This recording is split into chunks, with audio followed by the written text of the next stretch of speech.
Greetings, Marsh here, and welcome to episode 26 of my Industrial Revolution 3 playthrough. In this episode, we are going to produce ethanol, and then expand our military technology and look for gold. Enjoy! Since we have a nice collection of sulfur, we might as well get started on ethanol. And of course, that means dealing with all these barrels. I do think it would make sense to switch our trains from running on petroleum to running on the ethanol.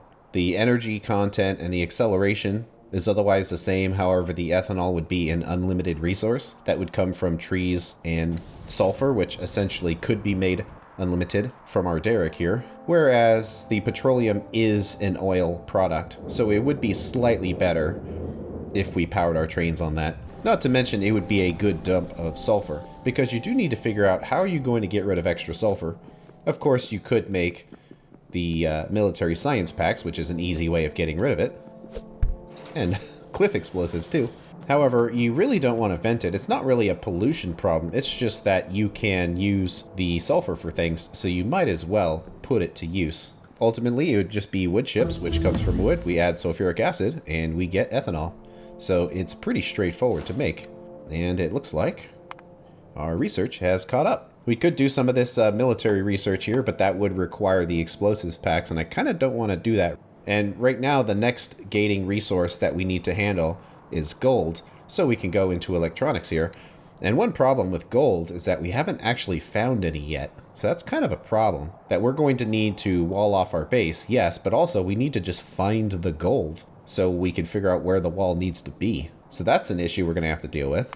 So one thing we can do for a small improvement is the advanced motors, which requires a lot of bits, but it will require some lubricating oil, so we'll finally put that to use. We can make the rotor unit, which is similar to the iron version, which just requires the steel frame, and that's mainly for flying things, and then also a new item, a gyroscope. But a lot of this probably won't be automated just because we may not need very much of it. But nonetheless, we do want to research it because that will give us access to blue inserters. So that will certainly help. We probably won't need to make very many of them right now, but nonetheless, the upgrade will help because we have been inserter limited in certain situations, and we can make the filter version of that inserter. And we'll go back and since we're here, research the flamethrower, which is a steel item. And then that will let us make flamethrower ammo, which is pretty much the only use of light oil. And we can make a flamethrower turret if we want. And that turret can run on the various oils, including light oil. And it's quite expensive, so these researches will take a while. So we might as well just go down the flamethrower damage, get that taken care of. And then the only thing that'll be left are those explosives.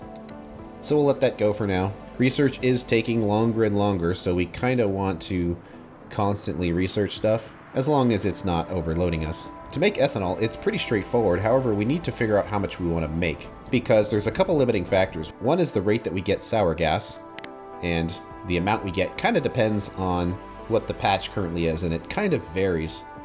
But this is a relatively small amount compared to what we would get from just processing the gases normally. And our sulfuric acid setup, although it's missing a few buildings, it's mostly sized for this output. So the other limiting factor besides the acid is simply the trees and how many trees we can make. It's funny how the trees grow in these little grids, but they do. And some sparkles. So let's calculate here. We've already done it for sulfuric acid, and that's actually kind of a lot, about 300 a second. So let's just calculate based on that and see. Oh man. Yeah, this is definitely going to be limited on wood. So let's just calculate that. Can we select it and will it tell us the amount of wood? Yeah, I think that's correct. So if we select all of this, it's about 2 a second. And are we consuming about 2 a second here?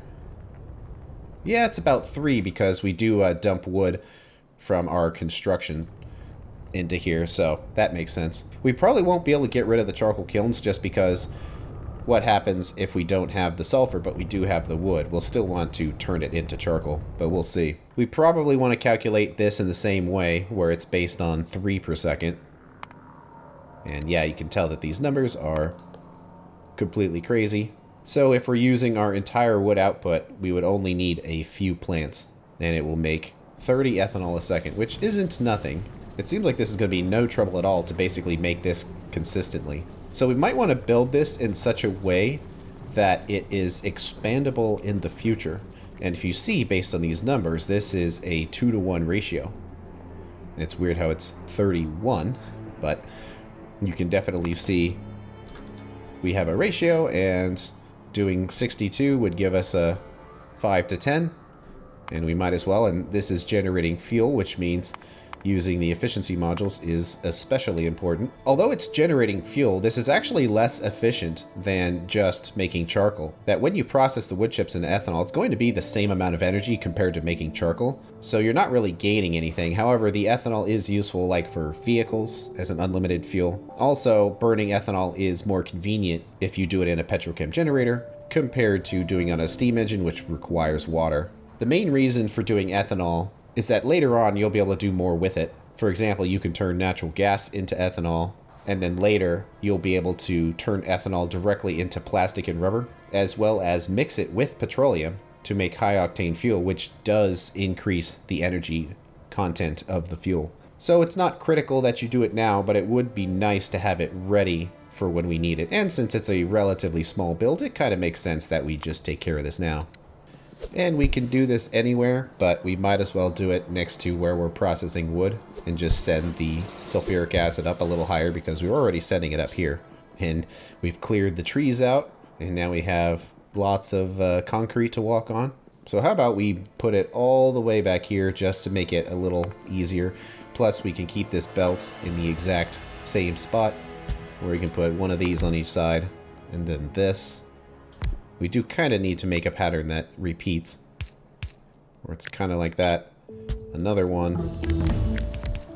Maybe just move it a little bit, because then we can use long-handed. It does take up a little bit more space. I'm not sure if that's the best way of doing it, but it looks like it's all connected. And actually this thing's going to try to start running pretty much immediately. Okay, so if I did this correctly, should mostly line up with itself. I guess we'll just make an additional set of machines. And we'll want this to basically fill up all the way. We do kind of want to have logic connected to this, so it's only using sulfuric acid if we have too much of it, or specifically regular sulfur. But it depends on how much it runs, because we do want to always use the sulfur from this. So for now, because its production rate is so low, I'm guessing we can just always leave it on, and it's not really going to cause any issues.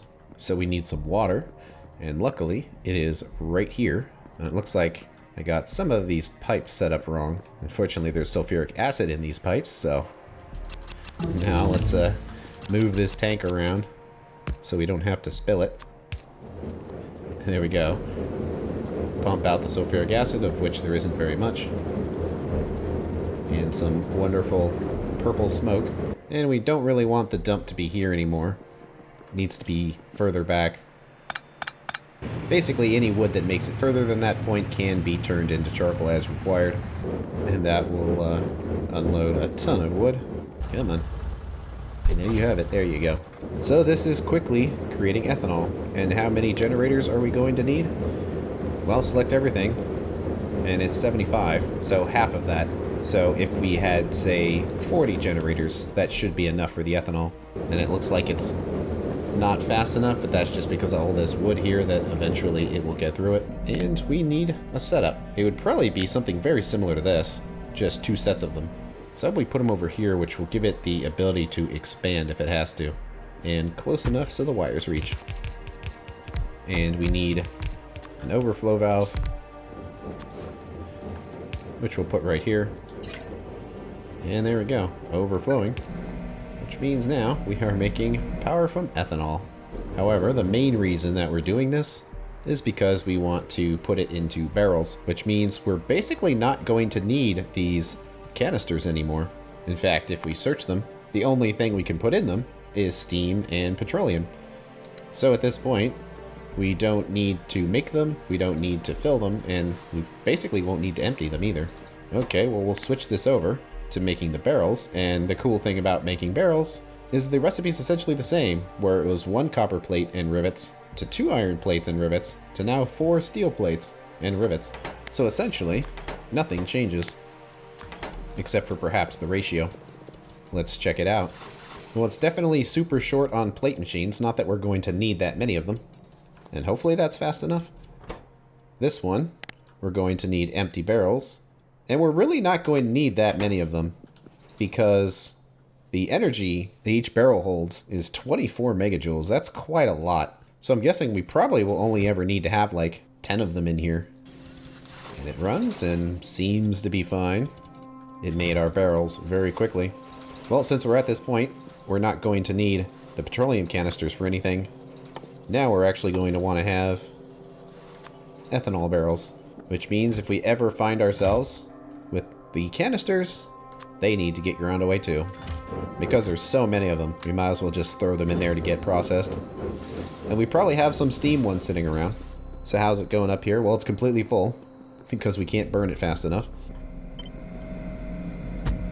Once we have accumulators, we'll be able to set this more exactly. But for now, this is the best we can do. Now we need to get the ethanol to the train station, and we have 3 trains, so we'll probably want to have 3 sets of empty barrels. So we have to convert from petroleum to ethanol. Probably the easiest way to do this, since the system is already basically full, is to unhook it. Guess we'll just have to pick that up and make some pollution, because now it can be messy. It doesn't matter. We're just temporarily hooking this up to suck it all out of the system. It's basically working already. Yep, there it goes. So then we can pick these up. Clear out the pipes. We did just lay it, but we have a better fuel now, so we might as well use it. Alright. The petroleum is handled. Make sure there's nothing left in here. There's 2,000 still. I'm not sure exactly. It must be, like, in these. Actually, you know what? I think it would be fine if we switch these over. So if we take out the canisters, switch this to only picking up the empty barrels, and we put 10 of them there, it will actually fill them up with the petroleum. And that's fine, because it'll eventually use up the petroleum, and then it'll just start filling it up with the ethanol instead, and the train won't care. It'll just put all the barrels in here. The performance will be the same.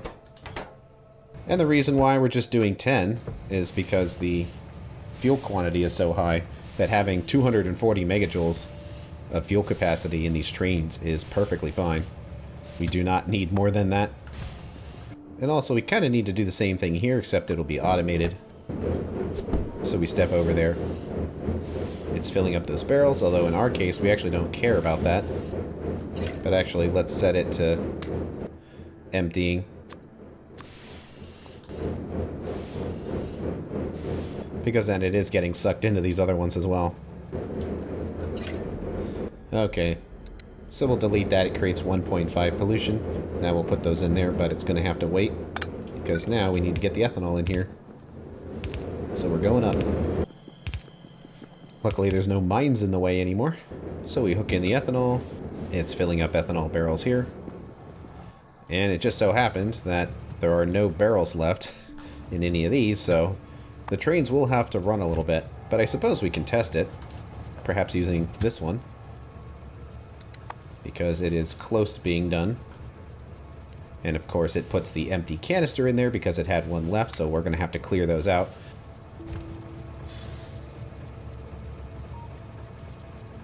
And actually, because it was a canister and not a barrel, it means we won't actually see it fill up with barrels for a while. So we'll have to check back later, but it should kind of fix itself over time. But that does remind me that we do need to run each one of these a little bit in order to get these last canisters out, because otherwise there's no method of removing them. I mean, it would be fine if there was an empty canister just kind of, I guess, sitting right here. Doesn't cause a problem. It's just kind of weird, because there are filter inserters. We do also need to do this replacement for all of our vehicles. So we'll grab a couple of ethanol barrels. And I believe we only really have 2 at this point. The car, which is still running on steam. And now it's switched to batteries, which we really don't want it to. I think in this situation we have to actually put the ethanol barrel in there, so it will default to it. Might take a while, because there's a battery in there, but I guess that's fine. We do carry batteries normally, so If it uses up a battery and it puts it in our inventory, there's no big deal. Oh, we got another one. We got 2 cars. We don't really need 2 cars. So, goodbye, second car. And there we go. We basically caught up with wood now. So it's only going to run at partial speed. So let's see if we can use this up and have it automatically fill up on barrels. There we go. It only took 1 barrel. I was wondering exactly how much fuel is it going to put in there. But it only put 1 extra barrel. So it only needs to hold 2 at a time. So that's less than I was expecting. I was figuring it would do like 10. I'm fine with that. And if we have any extra steam canisters, they need to go in here. But I'm pretty sure that's the very last of it. Because after that, there's no more steam. Which means every last thing that we originally used steam on is no longer being used for that purpose. The only thing we're using our steam derrick for is free energy at this point. And that's it. Okay, well, we've got a ton of petroleum canisters. Filled ones, I should say. So we need to empty them. And the place to dump it, because there's no room in the tank, would basically be right here. Just a temporary setup here with a speed module to get rid of it quickly. And we'll just let that run for a while. We've got ethanol done. Doing refined concrete would be nice. It's essentially the same recipe as regular concrete, except it requires twice as much of the liquid concrete. And then instead of iron, it's steel. And also the added requirement of sulfur. I mean, that's fine. It just depends on how much sulfur we have, but we're actually getting pretty close to being maxed out here. I mean, we are maxed out on regular sulfur, so soon it's going to max out on the sour gas. So because of that, we basically want to use it up with some of those explosives packs. The speed of research has definitely slowed down. I mean, we could make it faster, but we would need to upgrade everything. It looks like red packs are the slow thing, but that's just because they are closest to the labs. That we would need to upgrade those. We'd need to upgrade all of these. And it's probably more work than is necessary right now. But someday, if we find ourselves with way too much sulfur and we don't know what to do with, then that'll be the time to turn it into refined concrete. Well, there's a couple of random things we could make, such as the flamethrower, which we can just make. And then flamethrower ammo, which is steel and light oil. And while we're here, we can make a request for the flamethrower ammo. To make steel is iron ingots and coke, and we have iron ingots and coke right here.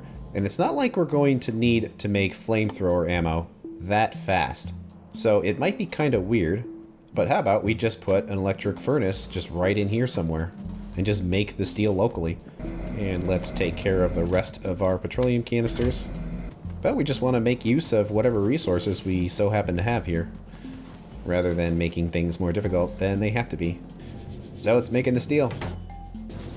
So flamethrower ammo, the steel plates. Are these balanced with each other? Definitely. Is this balanced? Not particularly, but we don't need to produce it that fast, so it's probably fine. Let's just make 1 pallet worth, and of course we need a plate here. It's going to be kind of a weird place to run to get filled up on ammo, but we're also just not going to be using it very fast, so I'll have to test that out soon.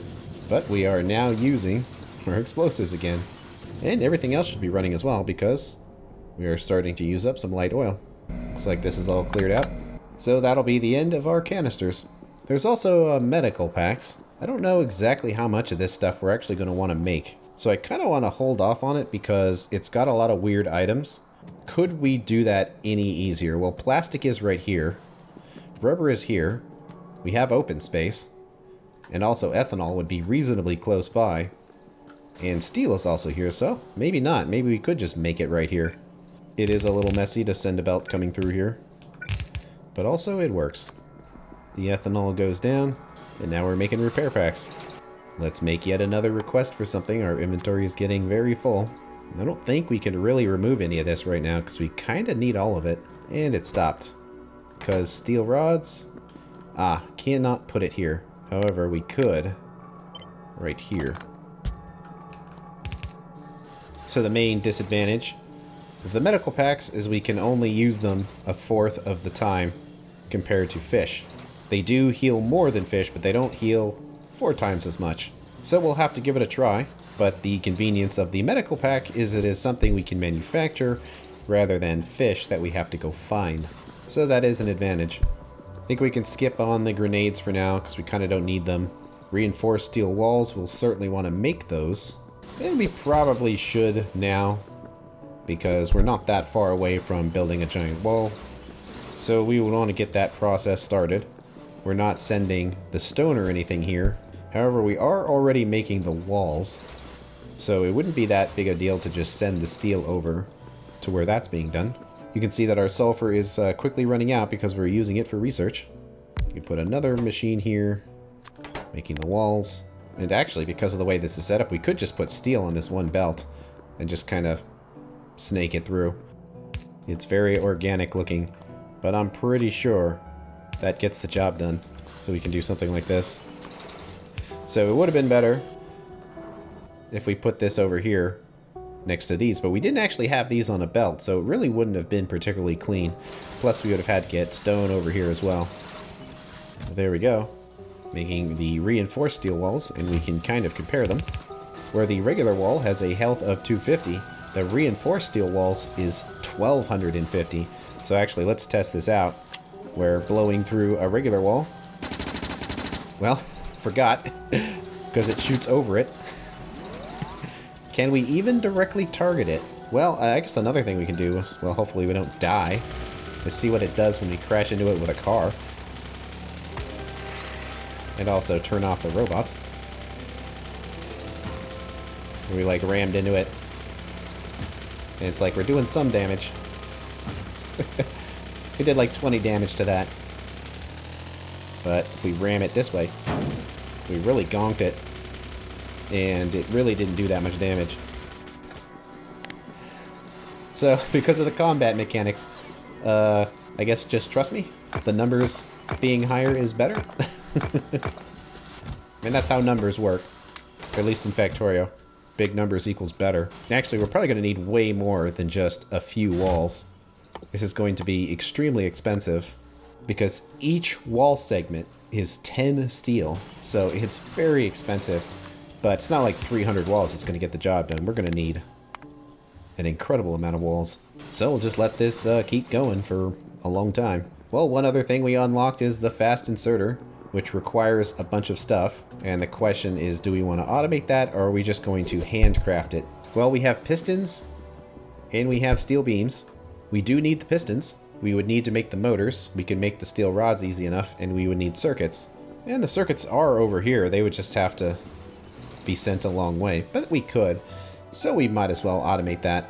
And then the fast filter inserter is just more circuits and the regular fast one. So first, how about let's make some motors. And how many motors did we make before? 2 of them, I'm guessing, as is usually the case. The recipe is essentially the same. And yep, it's just steel plus the lubricant.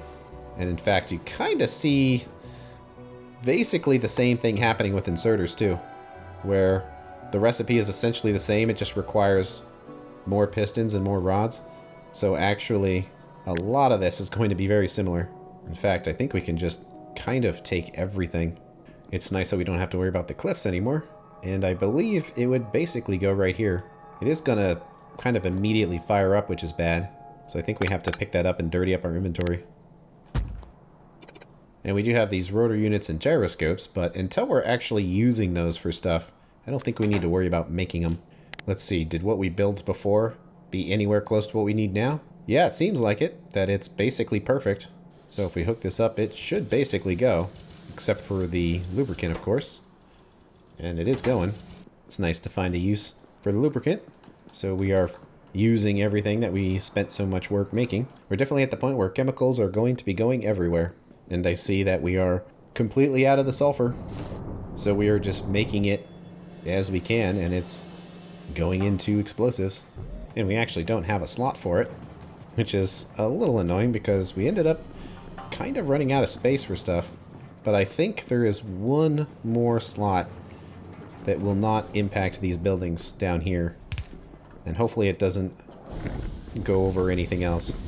It does kind of impact right here, but at this point we can just go around. There we go. Got it out of there. I do wish we could keep track of our ethanol, but I don't think we can just put another HUD combinator here and just connect it. I mean, I guess I could try. Just put it in there, connect it, and then use the exact same settings. Is this one? It's gonna work. Doesn't seem like it. If we call it oil processing. Nope. I mean, we could just send a giant wire down there, but I kind of don't want to. So I guess we'll just do this for now, just so we have an idea of what it's doing. It's just so nice to specifically be able to see your liquids on here, because at least with a belt, you can just look at a belt and see how many items are there and if you're keeping up. But with fluids, it's a little harder. So it's nice just to have it at a glance. So research is going pretty slow, but that's because we've basically done everything short of gold, which will then be what we need for electronics, which will use everything that came before. And we don't even know where gold is, so we're gonna have to find it. So it's a good thing that we're researching all of these military items, because we basically need them. Really, the last thing we haven't messed with is the rocket launcher, so we might as well do that and make some rockets. Looks like the logic for everything down here is working correctly. But let's grab, there we go, lots of flamethrower ammo. And now we're running out of slots for where this rocket launcher should go. Well, the two rocket types is, one is direct damage, doing 200 explosion to one thing, and the other is 50 explosion to one thing, and then an area of effect of 150. So in other words, the initial target will get 150 damage rather than 200. However, 100 damage will go to everything around it, so it seems almost certain that the explosive rocket is better. Of course, it requires way more explosives. 5 explosives as opposed to 1, but it's better. And between our two guns, one of them does direct damage and one of them is area of effect. So it kind of makes sense to replace the area of effect weapon with the rocket launcher, which means no more shotgun. And we don't really need the shotgun because all of these scatterbots kind of do the same thing. So we'll get rid of it for now. And let's move these things around a little bit. Let's make the flamethrower last. And we're going to want explosive rockets. To make them requires a regular rocket and explosives, and also some of this steel. So because of that, it kind of makes sense to do something similar to this. I don't know if we want to have it all coming out of one machine. And oh, that's awesome. That's all caught up. Well, we'll just keep it going. All this research takes a long time, but what else are we going to do? We might as well complete the research tree as much as we can. And this is definitely somewhere to just request a few circuits rather than go through the incredible effort of sending a belt all the way down here for not all that much benefit. And it's actually that one that needs it. But that has to go up there as well. And there we go. Collecting rockets. Well, let's let that run for a while then, because we don't want to run out in the wilderness unless we're ready, because it's dangerous out there. I guess we'll just hold on to steel cartridges and the shotgun just in case we decide we want it later.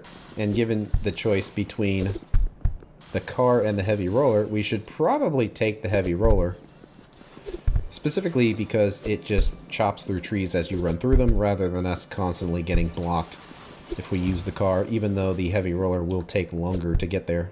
So our goal when exploring is to try to find a place for our new wall sections, specifically with an eye for gold. Of course, we would want to grab anything, whoops, that we happen to find, but specifically, we need gold. Well, for now, how about we just go along the cliff and look to see if there is a natural choke point, like right here, because we would certainly want to put a wall right here, but now we need to see, is there something else like that out here somewhere? Luckily, we are running on our ethanol barrels, which hold tons and tons of fuel, so we'll be able to go for quite some time and just ram through all of it.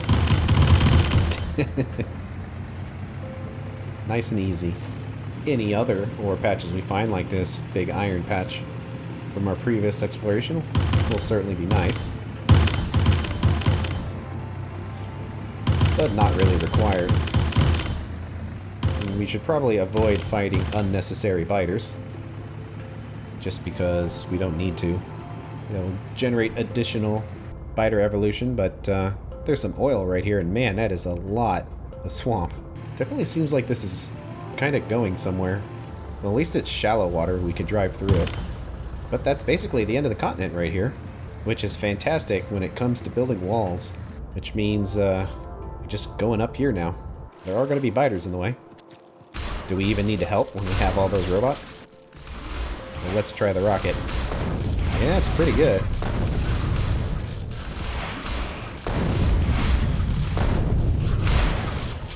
Seems kind of overkill when it comes to nests, though. And definitely the health packs are very effective. It has a smaller peak healing capacity, but unless you're just constantly tanking shots, you really shouldn't need to worry about that. Okay. Well, the explosive rockets, they're kind of like a sniper rifle in the sense of how far they go, but they're basically just for giant hordes of enemies, as you would expect. Well, we can try it again here. And we have so many of these scatterbots that this is not an issue.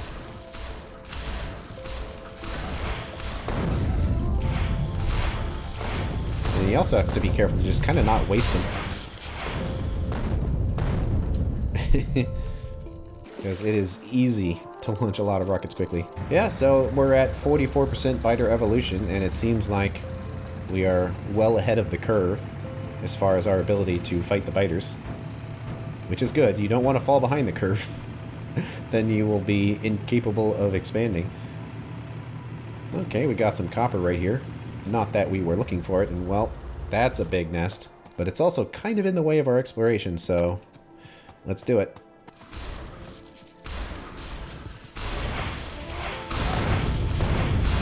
And how about some flamethrower?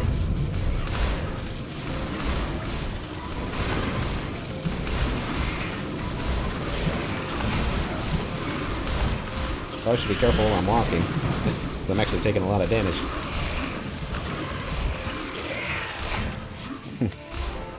Have to use the fish for a little bit.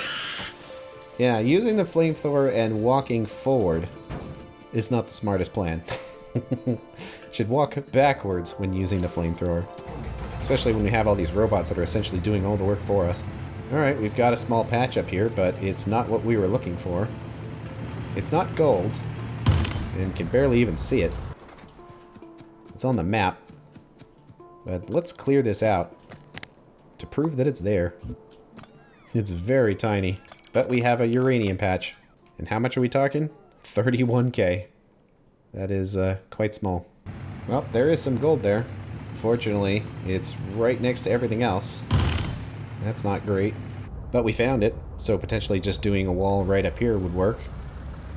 We will have to fight through all those biters. Let's check the rest of the area around here to make sure there's no easier gold. Well, there's a bigger uranium patch, that's nice. And of course, more biters. If we're gonna go through those big nests, we're gonna need a whole bunch of rockets. It's a little dangerous to be getting at point blank range with the flamethrower. Uh-oh. Well, robots can help here.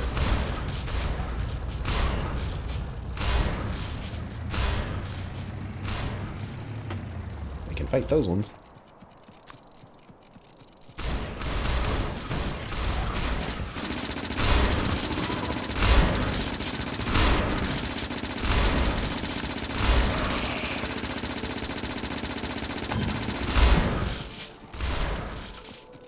So it looks like there's a big iron patch down there, and a huge forest of rubber trees. Oh wow, look at that. Tin and copper right here. Oh, and that's basically kind of looks like a lake instead of an ocean. But it kind of looks like the wall's going to need to be right up here. And like in here. Unless there just so happens to be gold in this little section. Can we just run into the spitter? Yep. So it's still a tank. May not function quite the same as one, but shares some qualities. Looks like there is a tin ore there. It's kind of hard to see, but it is there. Another nest, and it is in the way.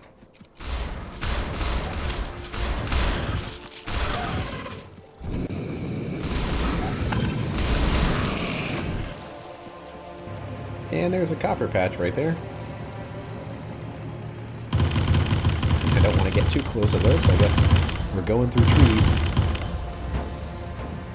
But that's it. Looking at the map here, that the nearest gold appears to be this one, unless we want to explore this area. It's possible. It could be quite close.